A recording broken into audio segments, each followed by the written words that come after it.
ఇప్పుడు మనం కందిపప్పు టమాటా ఎలా తయారు చేయాలో చూద్దాము.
ముందుగా మనం ఒక 1 అవర్ పాటు కందిపప్పు నానబెట్టుకున్నాము.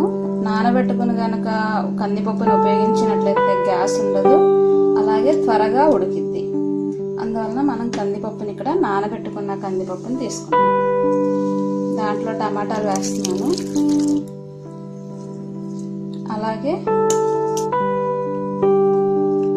అలాగే ఉల్లిపాయ పచ్చిమిర్చి కూడా యాడ్ చేసుకున్నాం. నెక్స్ట్ చింతపండు వేసుకుంటున్నాము. కడిగి పెట్టుకున్నాము ఈ చింతపండు, కొద్దిగా చింతపండు,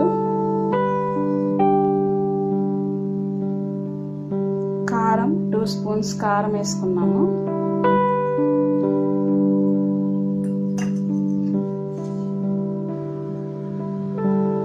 నెక్స్ట్ పసుపు వేసుకున్నాము. ఇప్పుడు దీంట్లో వాటర్ పోసుకుని ఉడకబెట్టుకుంటాం.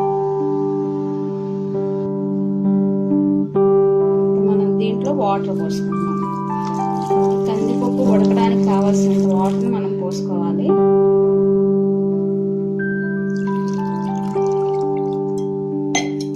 సో మనం వాటర్ పోసుకున్నాం కదా, ఇప్పుడు దీన్ని క్లోజ్ చేసి మీడియం ఫ్లేమ్లో ఉడికించుకుంటాం.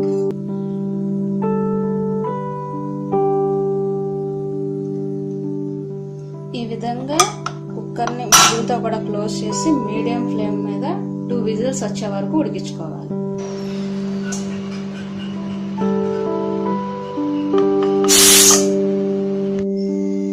సో మనం 2 విజిల్స్ తర్వాత పప్పు ఎలా ఉందో చూద్దాము. సో 2 విజిల్స్ అయినాక మూత తీసి చూస్తే పప్పు ఈ విధంగా ఉడికింది.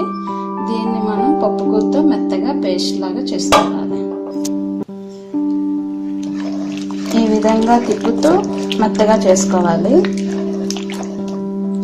మనం మిక్సీ కానీ అలా యూజ్ చేసినట్టు అంత టేస్ట్గా ఉండదు, పప్పు గుత్తో తిప్పుకున్నదే టేస్ట్గా ఉంటుంది. దీనిలో ఇప్పుడు ఉప్పును కూడా వేసి కలుపుకోవాలి. ఉప్పును కూడా యాడ్ చేసుకుందాము. మనం ఇప్పుడు పప్పును తాలింపు వేసుకుంటున్నాము. అందుకు ముందుగా నూనెని యాడ్ చేసుకుందాం. ఈ విధంగా నూనె బాగా వేడెక్కిన తర్వాత వెల్లుల్లిపాయ, తాలింపు దినుసులు యాడ్ చేసుకుంటున్నాము. నెక్స్ట్ కరివేపాకు, అలాగే ఈ వీడియో మీకు నచ్చినట్లయితే లైక్ చేసి షేర్ చేయండి. అలాగే మరిన్ని లేటెస్ట్ అప్డేట్స్ కోసం తప్పకుండా సబ్స్క్రైబ్ చేసుకోండి. Thank you for watching this video.